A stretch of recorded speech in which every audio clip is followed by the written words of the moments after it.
can't make it, we'll be able to jump on the recording. So we are now live. Awesome. So first of all, I just want to say thank you so much for taking the time. I know you're probably one of the busiest people I know. So truly grateful for you taking the time to join us today. Busy is all relative. Every single person is busy. We prefer to frame it as productive and impactful. And I want to give a big shout out to you and your team, Brock, before we get started. I am a huge fan of Brock and SEO Plus. We work so closely with you on so many projects. This team that is assembled here today is allowing us to deliver impact on our clients, the entrepreneurs, firms, and innovators that we serve through Invest Ottawa and Bayview. You are an incredibly talented team. We are very grateful for your contributions. So thank you from not just myself, but from our entire corporation. Wow, that's amazing. Thank you so much for that. That's really special. And I mean, we feel the same way, as you know. So that's really great to hear. We're all part of the same community family. That's how I frame it. Our partners are part of our extended family. Yes. Absolutely. I appreciate that. So that's amazing. So yeah, usually kind of what we'll do is just have kind of a casual discussion. I'll ask you some questions, and I think the key here is basically, we have a lot of our team members joining. We have team members who, maybe have just started with us recently, or, are a couple of years in their career, or they're, in a leadership position here. And I think, ideally what we like to do is bring, people like yourself who can just kind of share your experiences, your stories, and your best tips, right? I think, just these conversations, sometimes the things that come out of them are really special. So again, I'm really pumped for this. I'm nervous, but I will do my best, team, and I'll give you everything I've got. I'm not sure how you'll put it to work, but So tell me about your journey. Like, I know a little bit of the background, but I'd love to just tell us, kind of, where you started, maybe a little bit where you went to school, some of your first roles, and just tell a little bit about your story. Absolutely. So I'm a small town girl. I'm from Brockville, Ontario, a town we all affectionately call Brock Vegas. For those of you who might know Brockville as you're driving to Toronto, it's this little beautiful town that you pass on the St. Lawrence River. Very close to my family. Really sad that I can't be with my father currently. He's back in Brockville, keeping him safe in the midst of the pandemic. But we're a very close family. I feel I got a really great start because of the love of my parents, the unconditional love of my parents. And I speak to that in a really cool book published by Janice MacDonald called Fearless Girls with Dreams, Women with Vision, where we were invited to sort of share a look back on our, really young selves, sort of under the age of 4, and where we are today. So I feel like I've just done this. We just did a podcast a couple months ago. Through my journey out of Brockville and into Carleton University, I'm a big fan of Carleton and all of our post-secondaries here in Ottawa and across the country, really. We're very privileged in this country to have an outstanding post-secondary system. I started off in journalism and realized steadily that I had other passions that linked to communications and public relations, but not so much being in the media, but working with them. So I graduated with double honors in political science and English. My first role was with Calian Technology, great company here in Ottawa that has just grown leaps and bounds. An incredible leader, has really done remarkable things with it. I started off in the recruiting area, and I was recruiting for telecom, which at the time, Nortel, which I see a lot of young faces here on the screen, Brock, and you in fact are a young face too. So yeah. You might not be fully apprised of Nortel, but in its day, in the late 90s, it was the largest, most internationally well-known telecom company, probably on planet Earth. And there were 130,000 employees in Canada and a good, I'm going to say tens of thousands in Ottawa.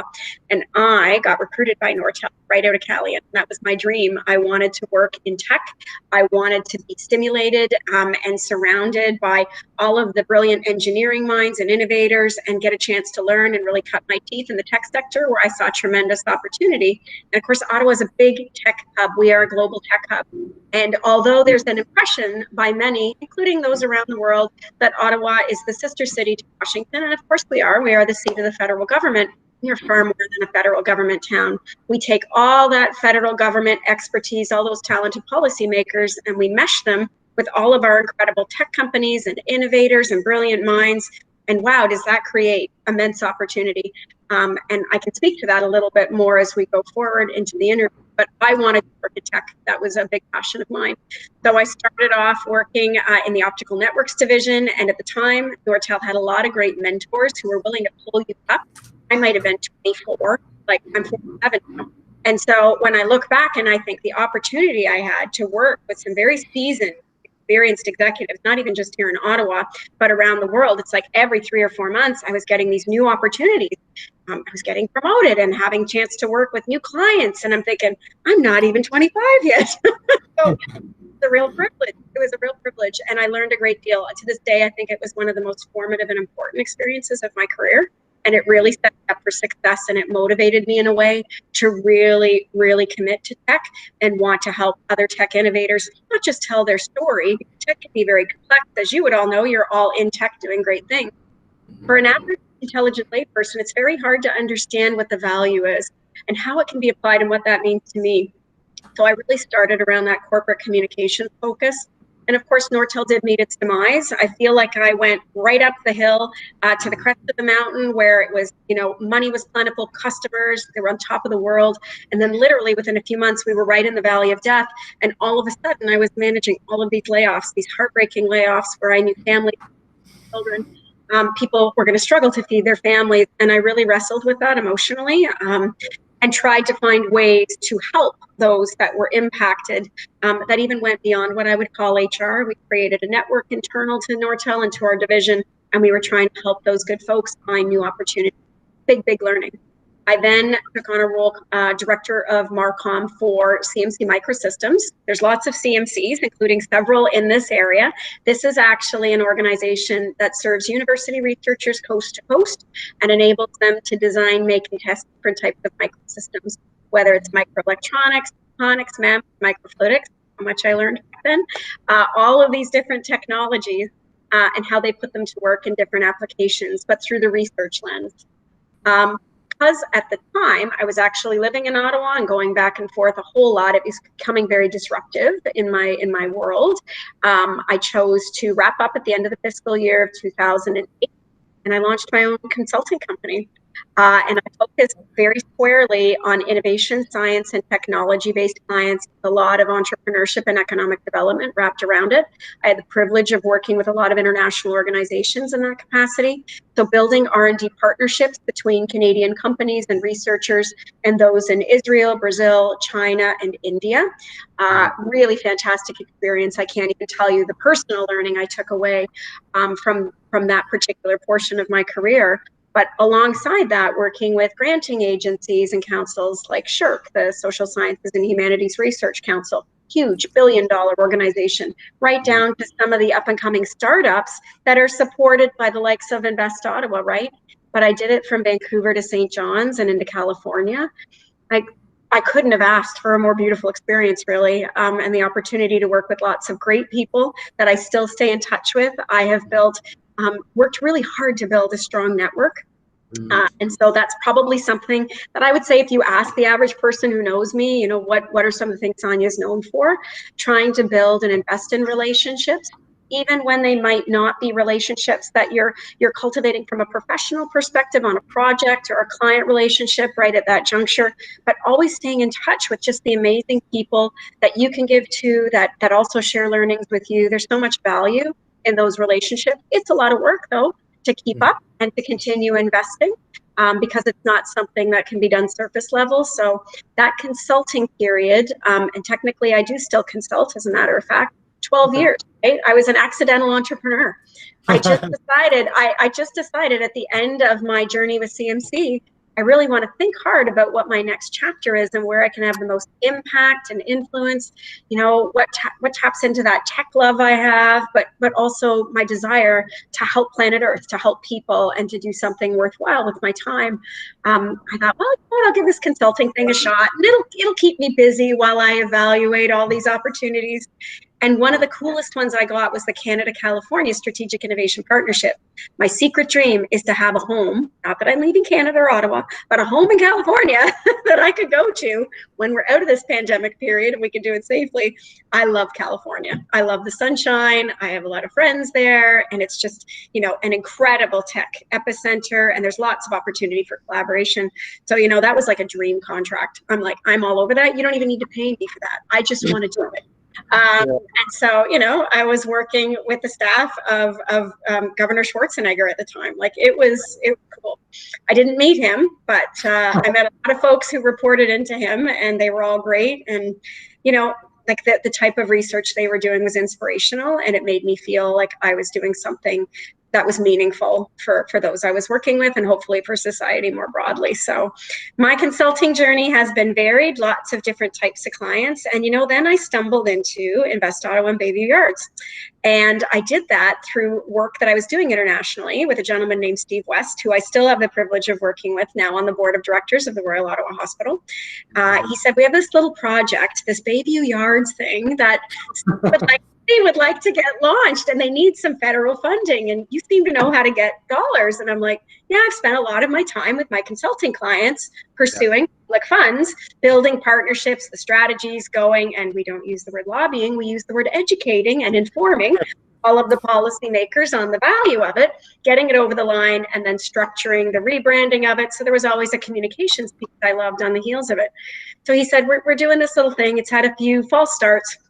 Are you interested? And I said, yeah, that sounds great. The mayor is really championing it. He's passionate about it. There's a lot of, heavy hitters and brilliant people working on this. I'm in. And it just evolved and morphed. And here I am today, VP of Marcom Strategy and Communications for Invest Ottawa and Bayview. So in 2015, we secured $8 million from FedDev, got some programs up and running. I competed for the communications contract for Bayview and won, and it had, a 5-year term. And I'm like, well, this is exciting. Now I get to be affiliated with this amazing, first of its kind innovation hub here in our region. I couldn't ask for a more beautiful opportunity, and right from the ground up. So I love building things. I love big vision. One of my big mantras is think bold, be fearless, go big or go home, and have big impact, right? Strive to have big impact, whatever it means to you. And it is all relative. But I thought Bayview has the chance to do something special for our region, and we could be a template for others across the province and around the world. There's lots of innovation hubs. They all have different strengths and different models. I work very closely with Mars and Communitech in Toronto and Waterloo, and we collaborate, right? And we each have something very unique and special to offer that strengthens Ontario and Canada more broadly. So then Invest Ottawa just sort of unfolded from there. Like Brock, how it's like a domino effect with me, right? It's one opportunity leads to another and catalyzes another. In fact, one of the coolest stories that I have to share about my consulting practice, I've never had a website. I have never had a website. And I know, speaking to SEO Plus, right? And you're probably going, well, why the heck not? I was really fortunate to have a lot of opportunity to be doing projects and events and meeting people and building strategies. Like, I'm like, oh, I'll get to my website. It was certainly something on my radar, and it just never happened. And 10 years later, I look back and go, well, I have my LinkedIn page. Not up to date. But it's the relationships, whatever I might have achieved through the consulting, the really intense consulting period was built on the strength of relationships, really working hard to do high quality work, being high touch, to the greatest of my ability, and no one's indispensable, certainly, and certainly not me, but trying to make sure that I added so much value any way I could that it was almost like, well, why would we go anywhere else? Because Sonya knows how we write, how we think. She knows our board. She knows our clients. We can put her in front of government. Like, she can represent us. The more value you add, the more impact you achieve. Essentially, and I use this in quotes, indispensable you become. And so I thought, I'll go deep with certain clients and stick to my knitting in that science, tech, and economic development area. We'll see where it goes. And, luck, there's a lot of luck that rolls into this, and certainly a lot of great people who have lifted me up along the way and created a lot of opportunity and pulled me in from other projects. And I'm really, really excited by new and impactful things. So it's like you put something really cool in front of me. I'm like, yeah, I know I have all this stuff here. I'm going to find a way to do this. I'm going to set expectations, manage them carefully, but yeah, I'm going to go for it, right? And give it all I got. So here I am today doing things I love, the community I love, amazing entrepreneurs and firms. I get to lead all of the cool new funding applications and strategies. So our Digital Main Street program we just launched, right? Nick and I working together hand in hand on that. Many of you would know that fine gentleman that leads our venture development team. You know, the Scale Up platform with Mars and Communitech, first of its kind in Canada. I got the chance to be on the ground floor of that and help architect that. Our women's initiative, I'm so passionate about this, you know, lifting women up and creating opportunity. Women from every single background, now looking at a Black Founders Boot Camp, right? So that we're addressing all the areas of diversity as we can, systematically, one by one, with quality and with real intent and real horsepower and resources. I seriously think I'm the luckiest girl in the world. Like, I get to work with great people doing things I love. There's no better joy. Absolutely. I mean, it truly is. I mean, just talking, I mean, there's so much to unpack. I know, unpack with all that diatribe, I know. I mean, let's focus on kind of Invest Ottawa. As you know, personally, I became involved with Invest Ottawa maybe, I think, about 5 years ago when it was at Aberdeen. So this is before the Bayview project and everything like that. And just seeing the shift and the change, and like you mentioned, like impact, right? And it's like, I personally, just being involved, I see it every day, and like see the impact at the end user level of like that business owner, you know, of the support that they're getting and then the journey they're going through. And for me, that's special, you know, like that's what it's all about, right? So special. And it is that impact. So if you ask my team what my famous 3 words are with them, and I think that they honestly like could stand up and recite them anywhere, you know, they're 95 years old: objective, outcome, impact. Know your objective going in for that target audience. Know what success looks like. What is that ideal outcome? How are you going to measure it? And make sure you're going to have impact, because otherwise you shouldn't be doing it. Absolutely. And that's something anyone could take away, right? From, you know, your work, us, anyone, right? Totally. So how do you approach? So yeah, I know, like, I mean, you deal with a large volume of things, right? So many things, and very like things that have strict timelines and a lot of stakeholders and a lot of a lot of pressure because they're so important. So how do you manage, you know, for example, let's say you have to jump into a project, right? Approaching it. So I think you kind of mentioned, okay, having those, you know, the what the objective is, what the outcome is going to be, and what the impact is. But how do you carry all these various projects? Is it having a team that you can depend on? Like, how do you approach that?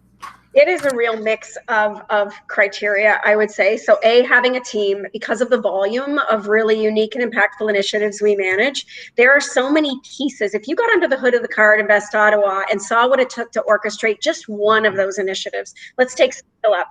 You know, we have Nick's team, venture development, delivering the programs and services. We have our Marcom team promoting all of those services to make sure we have the client pipeline. We have me, who's liaising and managing all the government relations, because our investors, of course, want to know that we're stewarding those funds correctly and achieving the impact.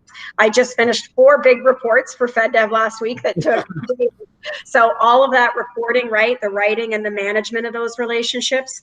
Lana and her corporate services team doing all the data analysis, the client tracking, all the reporting, documentation, making sure if there's risks along the way that they're mitigated, that we're reporting on them.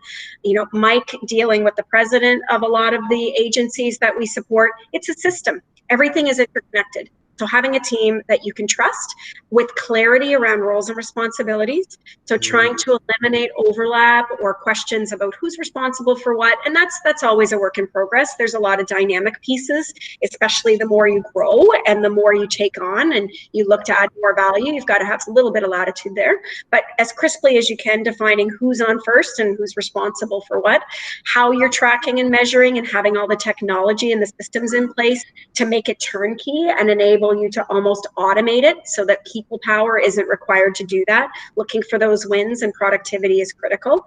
I set criteria almost daily, weekly, monthly to try and assess how I'm going to manage my own personal time. And I look for things that only I can do or that I need to set up for success and might need to be in at the front end and the back end. It's almost a triage that I do in some cases, and I truly mean this, hourly, because things will pop up. There's things we can be very proactive on and go after because they're our vision and we're bringing that vision to realization. And there's other things that come to us, and boy, do they come to us. They can be good things, they can be challenging things, and they require me to stop and manage right in that moment. Imagine there's something in the media that comes up that all of a sudden needs my attention. I'm accountable. I am the guardian of our brand. I am the ultimate stop for media management. So I, in that moment, have to triage very quickly with the criteria on, can I only do this? Is it going to put us in a position of risk? Do I have information no one else has? Often, because of my role, I have so many inputs, and Brock, you would know this because of the projects we work on together. I have inputs from government investors, from clients, from my team, from people that are not even connected with Invest Ottawa, that are part of that consulting network I have and all those clients out there. And there's a lot of trust that's been fostered. So often I'm in a really privileged position because I will have a vantage point my colleagues, sometimes even Mike and Nick might not have, right? And the same is true of them. They have a vantage point that I wouldn't have. So if we can harness that and make the best decision possible in that moment in time with the information we have, sometimes we don't have a lot of time, let me tell you. It's like, I need to make a decision in the next 2 minutes, and I systematically process as quickly and effectively as I can what I know and go. So triaging, managing my time more vigilantly than ever to try and preserve both my, what I'm going to call, not so much my emotional energy, but my passion, because I go hard. I'm very, very passionate person for sure. So I can't go hard at everything, and I can't go hard from 6 a.m. to midnight, although I often try. It's like, if I have to choose, right, what's going to get my attention, what's going to have the most impact, what can I only do, who else can I set up for success and delegate? So, you know, there's a lot on our plate right now as we're setting up DMS, very complex project with a lot of moving parts and a lot of opportunity and a lot of need in the community. So this serves Main Street companies that we all love in our neighborhoods that are closing their doors, that don't know how to continue operating, that are struggling to even figure out how to navigate the rules and the safety protocols and still make money and survive. So it's a trickier time because we're feeling the pressure, and our hearts are breaking for these companies, and we're trying to find a way to get it done faster but systematically. So, you know, there's bumpy days. Some days I call it the gong show, right? It's like, wow, wasn't expecting those 8 things over here to pop up. Hot day was going to flow seamlessly. And then, you know what, there's days where I feel like a ninja warrior, where it's like, you know what, bring it on. I can handle anything, right? And in the pandemic, it's every day is different, and you don't know how you're going to feel, because you can wake up one morning and it's like, I really miss my dad. I really miss my sister, and I haven't seen my sister in 9 months. Never in my life has that ever happened. And it's like, that's bothering me today, right? So you just have to kind of park, try and put it up on a shelf and put that pain away and look at what I have and all the blessings and all the good things, and that I can see her on camera and keep going, right? Absolutely. And I think, that definitely resonates. I think for each of us, everyone's going through something different right now, right? And it's been, the last 5 months have been, for me, some of the most challenging times in my life, in my career. And I think everyone's dealing with different issues. And we talk about working with businesses. We're working with businesses, you're working with businesses, and some of these people are losing their livelihood. They don't know how they're going to pay their mortgage, Kids. Everything might seem fine, maybe it's not, or maybe there's also, on the flip side, there's businesses that are doing amazing, and this time has accelerated their growth, and they need the support of keeping up with what, all the additional business, right? So it's really, like you said, it's like a roller coaster. It is a roller coaster, and you cannot predict, sometimes hour by hour, right? And the emotional, the mental health challenges associated with the lockdown and not being able to see people or hug people, parents, all you parents out there that are trying to manage your children and deciding whether to bring them back to school safely and whether that's the best thing for them. My heart breaks for you too, because I don't have children, and I honestly don't know how those decisions will be made. It is such a challenging time from that perspective, right? I manage my dad. He's an elderly person that has had pneumonia on many occasions. I have to keep him well and keep him away from this virus. So that keeps me up at night for sure. But everybody has a cross. That's the famous saying, and I really do believe it. We're all in the storm together, but we're in different boats. Yes. You know what? We had Yvette Murray on a few months ago, and she said the exact same thing, right? I really like that analogy. So, oh my God, I have so many notes here. I know you could go so many directions, right? one thing I wanted to ask. So, talking about communications, and I feel like especially, in these times, and for you, you're probably dealing with a lot of the communications. You're having to, again, communicate to certain people, what's going on. So let's think, for us, I'm just trying to think of some things recently, but for example, COVID, as things are changing, I find sometimes communicating can be challenging because you don't want to say the wrong thing, right? But it's also, you need to be timely, because if you're not timely, you can start basically pissing people off or making people upset, or people don't know, or creating confusion. So what's your approach to that? How do you figure out, okay, I need to get this message out? How do you know when you need to send it out, and if you need to send it out, and what you should be saying? Like, what's your approach to that? So corporate communications is probably my personal professional passion. So it's what I love more than anything, right? Strategy and corporate communications go hand in hand, and I really built my consulting practice on it. I think that it just comes down to there's proactive opportunities and there's reactive opportunities. And so when we're building a strategy and we know and we have visibility, we've done an environmental scan, we've managed all the factors, we have the research, etc. It's very easy to step back, think about your objective, your audience, the outcome you're looking to achieve. Often there's a call to action that we will marry up with that. We have measures we put in place, in some cases with teams like you around the digital. In others, it's me assessing how a stakeholder or a decision maker in government or industry might feel, what our potential is for funding. There's some pretty cool ways of assessing that now.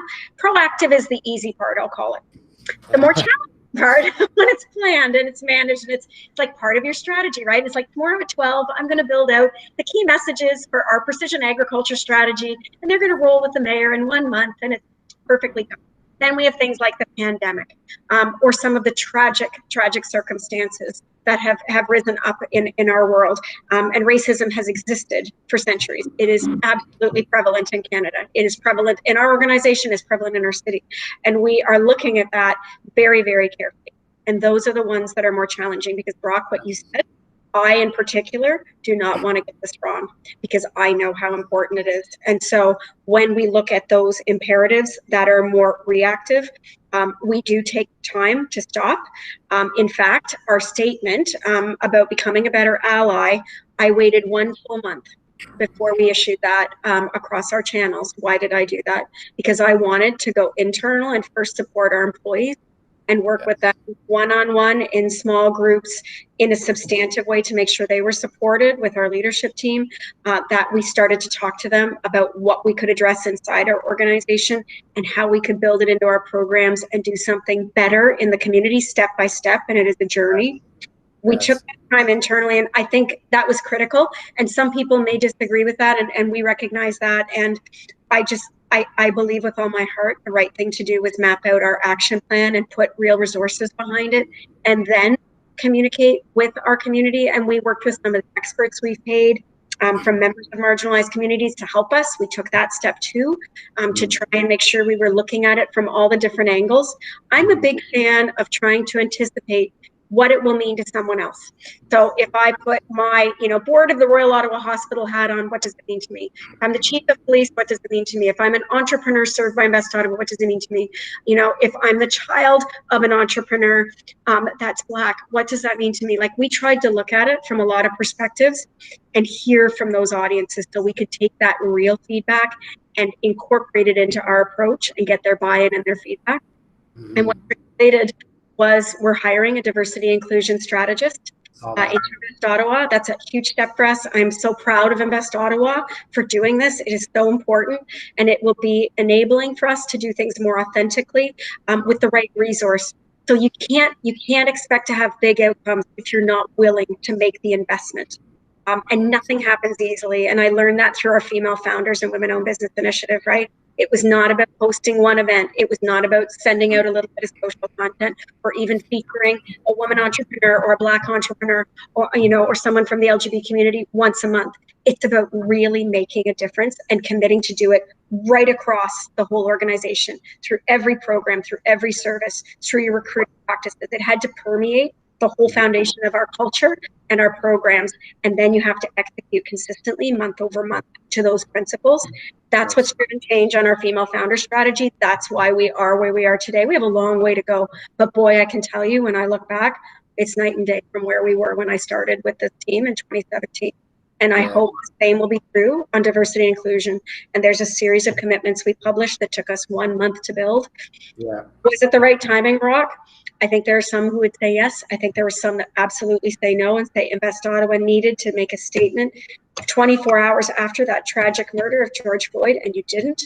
We didn't, but we did do things inside our organization in the 24-40 hours, followed with our team. So pulled inward, then went outward. But every situation requires assessment, and we do the very best we can with the knowledge and the information we have and the experts around us to make the best decision, most informed decision that's best we can for the community and the audience we serve in that moment. Are we always right? Not at all. I mean, it's hard to be I like the approach of, first of all, you mentioned doing some research, right? Research, talking to people and that kind of thing, and actually trying to get the wheels moving, not just because talk is just talk, right? Like actually walking the walk. So when you came out with that statement, things are in motion to actually have an impact versus just making a post and saying, oh yeah, this is our position, and forgetting about it a week later, right? And everything works together as a system. And so, we have communications actions in our strategy. We have hiring, like the new strategist we're going to hire from an underrepresented community. We have programs, events. We just hosted together with our friends at Elspark, Canada North, and U of Ottawa. I want to make sure I get all those collaborators, a Black Founders panel, which was awesome. We have a podcast where we're looking very carefully at how we structure that content, who's featured in that content. We're bringing that lens to everything, not just to one thing, not just social. It's right across, right? And the female founder strategy, that's been the journey of a lifetime, honestly, because when I started in this role in 2017, there were some really deep challenges about how we were supporting women founders at Invest Ottawa, and there was a lot of pain in our community, and I understood it, and it was very prominent. And the new leadership team that came in, Mike came in 2017, so did Nick, so did I. There was a lot of new people who came in, and all of a sudden we realized, oh my gosh, this is a very deep problem. This is not going to be easy to fix. This is going to take years. It's going to take systematic focus, resources, investment, and a team-based approach. And it certainly has not been easy. There's been lots of bumps and twists in that road, but that's where you learn. And, I remember days that were very difficult, and they were some of the greatest learnings that I took away. And you put that learning to work, and you can get stronger, and you can do better and have more impact. But you have to be committed for the long haul. It was so funny. As we launched She Boots, first cohort yesterday, I went to bed thinking about this, that there might have been a time early on in this journey where I thought, you know what, we just need to make sure we're giving women founders better profile. We're doing more on events with them, giving them exposure to investors. No, it is much deeper than that. And it's only coming through this experience and developing a strategy with our female founders and women-owned business subcommittee, getting all the agencies, partners like Mars, Communitech, FedDev, like it became a national effort to support what we were doing in Ottawa so we could serve as an example for others across the country and hopefully around the world. An International Women's Week, for those of you who might know that initiative, right? I came up with that over Christmas when I was with my sister and just thought, why do we do one day where we celebrate women and their achievements? This is nuts. Like that forces everyone to choose what event or initiative or how they want to get behind it. We're going to create a whole integrated week, like 10 days, and we're going to have something for everyone, men and women working together. This is not ever us against them, at least not for Invest Ottawa. It's how do we come together to lift more women up so we have a greater impact on our world, and everybody shines, right? And that's really what International Women's Week is. So it's been one heck of a ride. I think I should write a book one day, like looking back over all the interesting journeys and adventures I've had with folks like you, Brock, and so many others that have supported us. And you never forget that support. You never ever forget who stood behind you during challenging days and challenging times and helped pull you through, shared their time, their guidance, and their kindness with you. Yeah. People never forget that. Absolutely. Tell me, you mentioned kind of She Boot and the program. Like, what are some of the initiatives you're working on? And maybe tell us some stories. I mean, you've introduced me to some amazing people. Yeah. A little bit about that. Oh my gosh. Okay. Well, let's look at She Boot because it's very timely because that's part of our female founder and women-owned business strategy. Way back, we have always talked about, is there something we could do for women that actually put cash in their hands? So on planet Earth, only 2.7 of founders that receive cash are women. Women-owned or co-owned businesses, right? That's across all of VC globally. That's a number that simply must change. So when we look at the objectives that we set in our strategy, certainly opportunities to help stimulate more investment was one. It's a very tough thing to do. And certainly in the pandemic, a lot of that capital has either dried up, stalled. It's much harder to access. Women, might not have as much exposure or access to investors. Face-to-face relationships are key. So the timeliness of She Boot became even more pressing as we saw this shift with the pandemic. And thankfully, Jennifer Francis, who I know many of you will know, chair of the Capital Angel Network, said, you know what, we should look at a boot camp. We had started doing a lot of training as part of our strategy, on how to help women become more investment ready. But they were snapshots in time. They were, come and do 3 hours with us, and then there might be a gap of 6 months, and we'll come back together and we'll take the next installment. That doesn't give the critical mass and the focus and the time commitment that's needed to really develop, network, and pursue that in a window of time where they can put it to work in a faster, more impactful way. And so she came up with this concept of, I think we should do something like a boot camp. And she goes, we don't have the resources at Capital Angel Network to build the program and deliver it, but you guys at Invest Ottawa do. She's like, we have the connection to the angels, and we've been doing this work together to build more women angels into our network. We might be able to do something here. And I'm like, okay, sign me up, let's go. So with the support of Nick, our venture development team, Julia Elvidge, who is the former president of Chipworks, an incredible tech company here in Ottawa, like, you get the right people behind an initiative, you're unstoppable. I really believe that. You get influencers, decision makers who share your passion, are willing to go the distance and put in whatever it takes to get it done. Julia, Jennifer, Nick, Aaron Siegmiller, who's leading this program, right? Katie Leclerc, my co-pilot on this, like, oh my goodness, dream team. And all of a sudden, a little idea that sort of sparked up last summer on the heels of some very challenging times for us came into fruition, and we pulled together like 25 awesome women back in November, and like, hands up, who would put in $10,000 to support this and invest in women? And friggin' 11 hands went up. I went, oh my gosh, we're done, because like, we can do the programming, we couldn't get the money. We can't give money. We're Invest Ottawa, but we don't hand out money. That's a common misconception. So like, I think I left crying. I actually think I left Jennifer's house that night in tears, going like, I had no idea we could do this quickly and have something real to work with. And then it was like all systems go, right? We worked from December 1st through to March 1st, and we got it announced for International Women's Week, got lots of coverage. And Erin and her team started to build, with all the mentors we're bringing on side, the program. We did the application call. We had 54 applications, which made my head spin. We were expecting 20, and we had more than double. And lots of women founders that we had never come across before, even though we were Invest Ottawa. And I thought, oh my gosh, like, another big win, like a big victory. That's so motivating for us.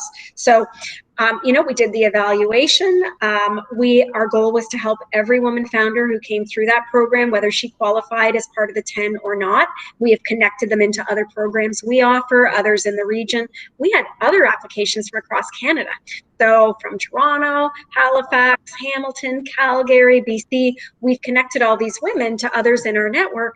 So everybody got some support, even though they weren't quite at the stage that was appropriate for SheBoot.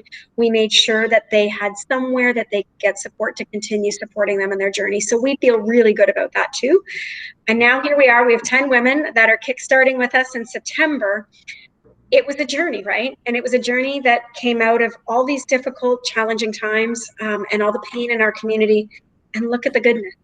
And now we're going to run this every single year, and we're looking at how we build a pipeline of investment, because it concludes everyone with a pitch competition for $100,000 in investment from those women who put up their hand in November and said, I'm in. Nice. This one is a very, it strikes at my heart, this one. Yeah, this is a very personal one. So awesome. Digital Main Street would be another one though, right, Brock? Because we just talked about all those companies shuttering their doors and struggling to survive and feed their children. Like, companies need help more than ever. Invest Ottawa is more in demand than ever. And we've always served Main Street companies through our Small Business Enterprise Center. Some of you might know great people like Paula Hopkins, who leads that team. They went from having, a modest budget and a really tight team and, a very specific segment of clients, to swallowing a whale in less than 4 weeks. We got $9.3 million as part of a $57 million proposal and project that was funded, and we have 1 year to do it. So, you couldn't have turned this team faster on its head. And Invest Ottawa, frankly, faster on its head, because now we have this brilliant opportunity. We've got the funds to do it. Now we've got to build the program systematically, working with partners across the province, with lots of established pieces that have already been moving under Digital Main Street in Toronto and a few other regions. And we're building new things and fusing them together. any merger and acquisition, from any business person you talk to, like, it's a process. There's always bumps in the road, and you can always get to a good outcome, but it takes time, takes negotiation and a lot of patience, right? We're trying to do this rapid fire. So, in days or weeks. So it's definitely an adventure. Nick and I are talking more than we probably ever have to try and, figure out what's working, what's not, what do we need to change. We want this program really well set by September. We've hired a whole ton of great students, and that's a big part of the program. So in addition to what we're going to deliver with experts like SEO Plus, stay tuned, is hiring a lot of great students from programs like those at Algonquin, Carleton, La Cité, and U of O and Willis to come in, that are in those digital fields that many of you might have graduated from, to cut their teeth and get some experience helping these companies that need them. So there's learning on both sides of that coin. The students get great job experience, hands-on, and companies get capabilities they probably didn't even know existed in some cases. So it's really quite. And it can actually, like you said, like for that student to go get that experience, because sometimes the biggest challenge, getting an opportunity, right? That's number one. And then also for the businesses, like you mentioned, opening their eyes, I think, which is, so I actually had a meeting with a client last week, or a potential client, and they just kind of wanted to treat it as like informational. They wanted to ask some questions and stuff like that. And they came out of it with all these like, I didn't know you could do that and that, so it's like bringing that awareness too. Mom and pop shops don't. So I come from Brock, Vegas, right? And when I look down the main street of Brockville, and boy, is it a hurting time there. I've been through there, and a lot of them have closed. They're not going to reopen. That breaks my heart. A lot of these mom and pop shops, they don't even understand, right? They wouldn't understand a fraction of what you guys do and the potential for it to help them reinvigorate their business, attract new clients, generate new revenue. Like, I'm thinking if my dad was one of those little shopkeepers, right, on the main street of Brockville, he's overwhelmed by this. How do we make it easy? How do we help them feel confident and be comfortable and not feel stupid and scared? It's there's as big an emotional and a confidence building element to Digital Main Street as there is technological capability, because a lot of these founders are forced. They're in the worst situation of their lives, and they're scared, and they don't know how they're going to survive. And then here we come and say, it's at least like saying, I'm going to teach you Greek in one day. And you're going to go and you're going to, engage the leadership team of Greece. Like, it would be very intimidating, right? Like, that's how a lot of them feel. It's like, you're throwing me into a universe I don't know and asking me to do something I can't even get my head wrapped around.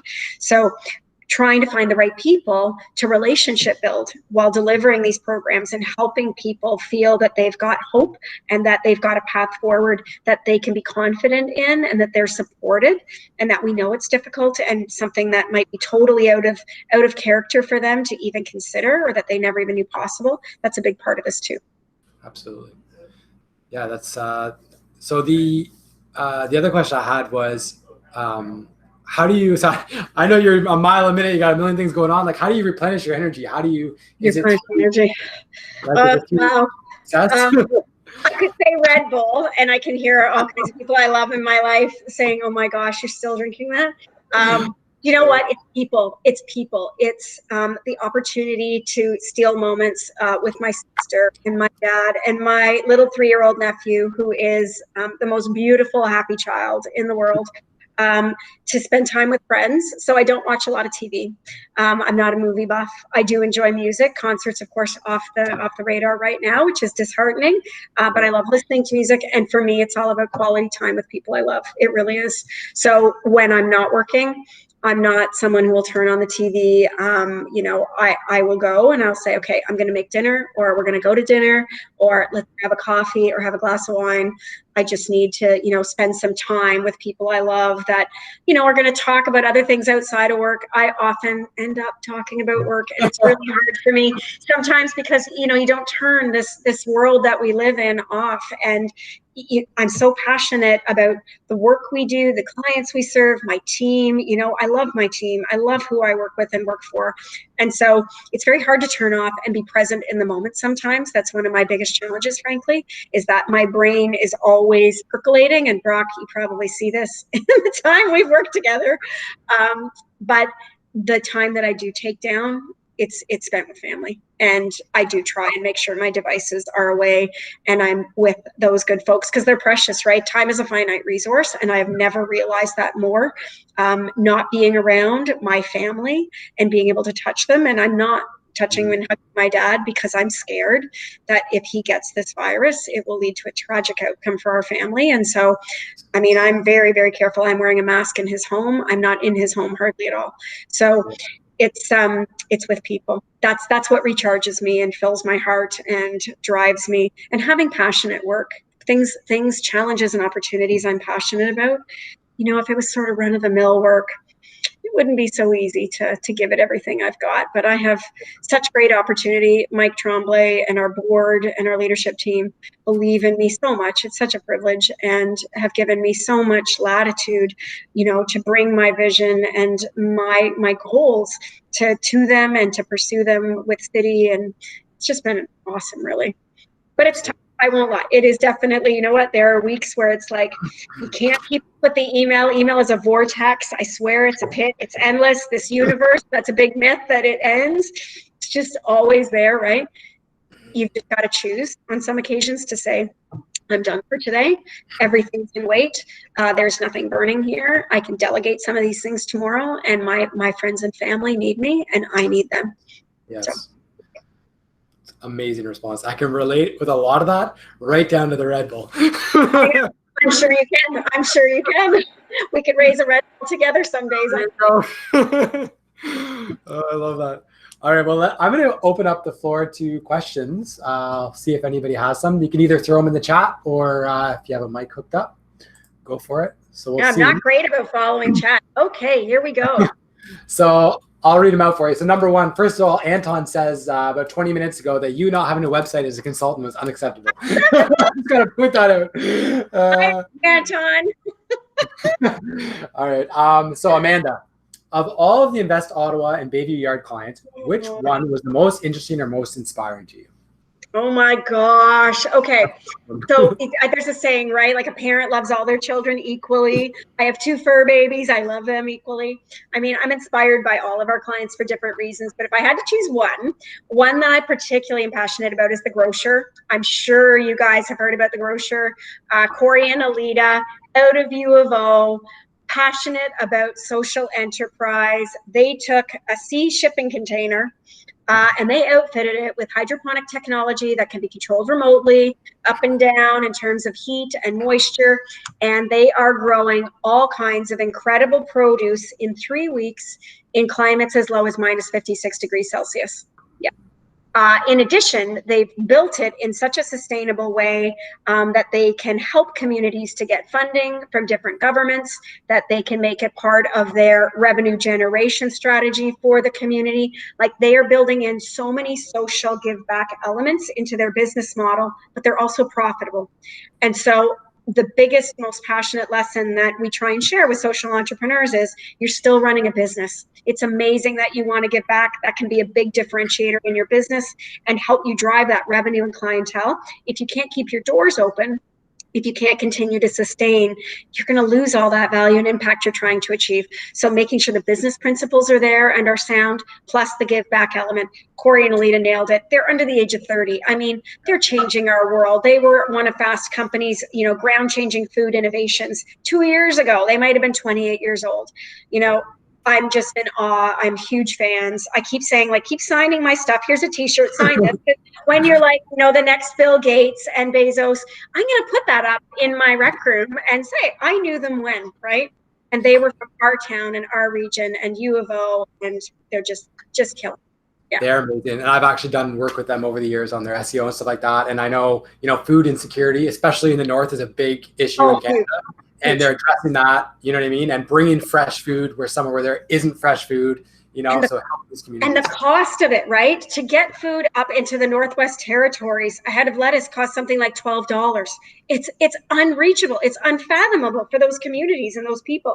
They brought it down to like $2.99 because they can grow it in these hydroponic technology-based shipping containers. Yeah.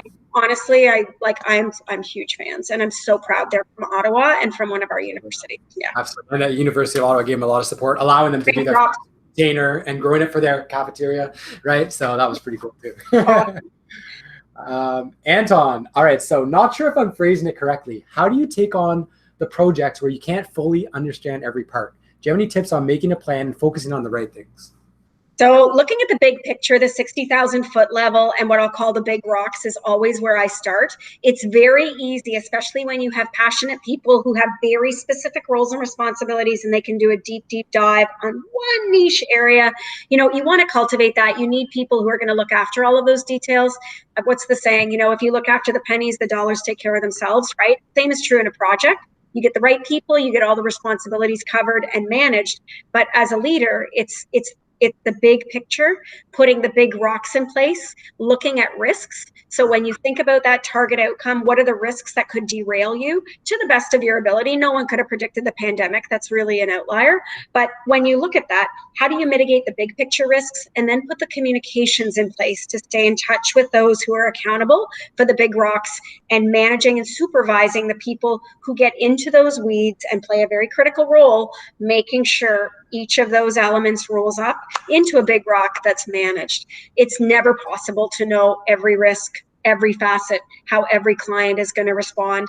But I'm going to say this, you can usually get 85%. You can usually, with the information you have, your knowledge and experience, and the right people surrounding you who've got different vantage points, if you take the time at the front end of the project to pool what you know, make an assessment using your own experience, what your track record is, what problems you've had in the past, we all have them, how you solve them, right? You can usually get, I'm going to say 85% of that up front. And then you're just prepared to be dynamic and agile, have the right people who are going to raise the red flag. I say to my team all the time, you can make mistakes, they're learnings. You can absolutely find things that are unexpected. What I need you to do is inform me so I am never, ever shocked or surprised or caught off guard, especially in a public setting, in a media situation with an investor. Keep me informed. We'll work on a solution. If you fail to tell me, or worse, you hide it from me and I stumble into it and am held to account for it without any knowledge, information, or background, that's a much bigger challenge. And it's one that we avoid at all costs. So you can't know everything. Put the right people in place, the right communication systems, take time to understand what's happening around you. You're 85% of the way there. Amazing advice. Thank you for that. Sonya, what advice would you give to young entrepreneurs or young professionals starting out? Sonya, I love it. Well, thank you for that question. You know what I said at the beginning was think big, be bold, and fearless. I think sometimes it's very easy to be influenced by those around us who might encourage us to take a certain path, to stick to a knitting, to, you know, you don't want to pursue that big thing. There's a lot of risk over there and you're just starting out. Like, you should start with something small and manageable. Not at all. Scrap that. Think big. You're young. In many cases, you know, you might not be hindered by parents who are ill like I am, or with children just yet. And not that children are hindered. It's not at all. They're a gift. They're a beautiful gift. But when you're just starting out, you have so much latitude and so much opportunity. It's like a big open field or a big page with no writing on it yet. What story do you want to write? And don't settle for a mediocre story. Write a blockbuster. Go and, you know what, reach for the stars. And if you miss, at least you shot for it. And there'll be all these learnings and relationships and experiences and dreams along the way that you couldn't have predicted. That will be a beautiful surprise. But think big and be bold and be fearless. Don't let anything hold you back. If you fall down, and we all do, you can get back up. You can push your feet on the bottom of the ocean. Sheryl Sandberg says that all the time. And you can recover and pivot and do something different and take all of that horsepower and energy and learning and apply it to something else. Don't let anyone hold you back and don't settle. Right. Amazing advice. I love it. Think big, right? And don't be afraid. I mean, now's the opportunity too for the younger generation, right? Like, yeah. And find a mentor, right? Find a mentor. And mentors come in all shapes, sizes, pockets of your life. Like, there are people who have mentored me that I could never have predicted, right? You could be sitting in a cafe and meet somebody brilliant who's in a totally different field. People who are younger than you, less experienced, but have a certain insight that helps you. Like, look for mentors all around you because they can come in every single form, every age, every background. Yes. Thank you so much. Anton, Another question, do you have any tips on being more relatable to clients, understanding their problems better and making sure they know you care? So empathy, I So guess. this is a neat one, right? I love this question because when I started my consulting practice, I had people in my immediate family who said to me, Sonya, you are too high touch. You get involved in everything. You take all this time that you don't charge for, and you're going to meetings and you're sitting and you're listening and you're taking notes and you're learning. And that's time you could be billing by going and writing someone else's press release. I'm like, no, you don't understand. The time I'm investing at this front end will help me to know them as people, as business leaders, as those who have responsibilities far beyond what we're hearing in that particular project that I might be working on. The greater my knowledge and understanding of my clients as people, as business leaders, their clients, all of those elements together, the more I know, the more I can apply. But it takes time and investment to get to know people and build a relationship. So every client I've had from the time I started my consulting practice, I have stayed in touch with.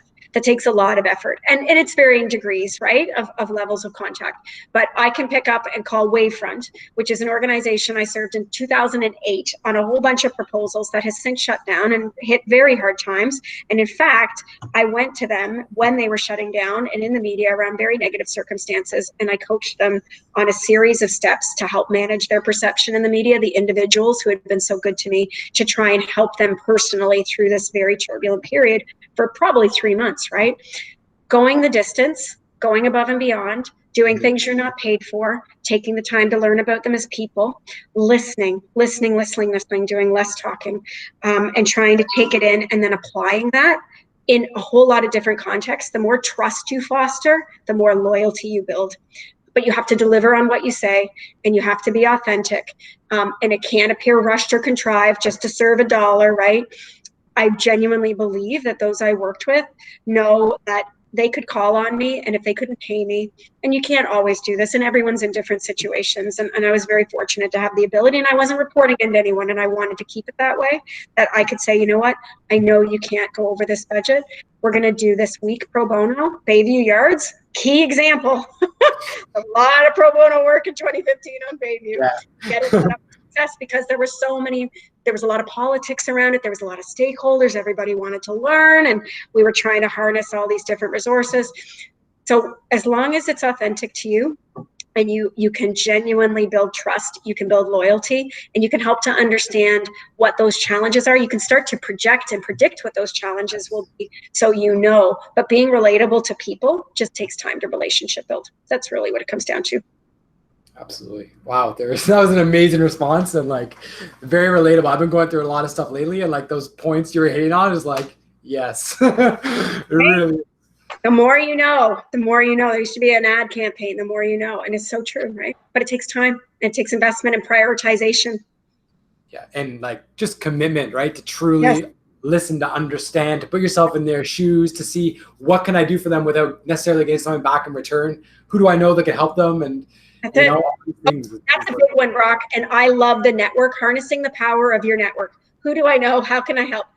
One of my little secret sauces in my consulting practice is they'll hire me for this and they'll get so much more because I have this privilege of knowing all these people over here. And if I think Invest Ottawa needs to be part of the scale up platform with Mars and Communitech, I'm going to call my friend Abby at Communitech, who's CSO, and I'm going to call my friend Susan at Mars, who's a vice president, and I'm going to cook this in line with this project and keeping them involved every step of the way. And that's really important to show them a bigger picture so that they can be like, wow, she not only helped get us this, we got all this too, right? And then it leads to more and more amazing things and bigger impact. It's a fun journey. There's so much you can do.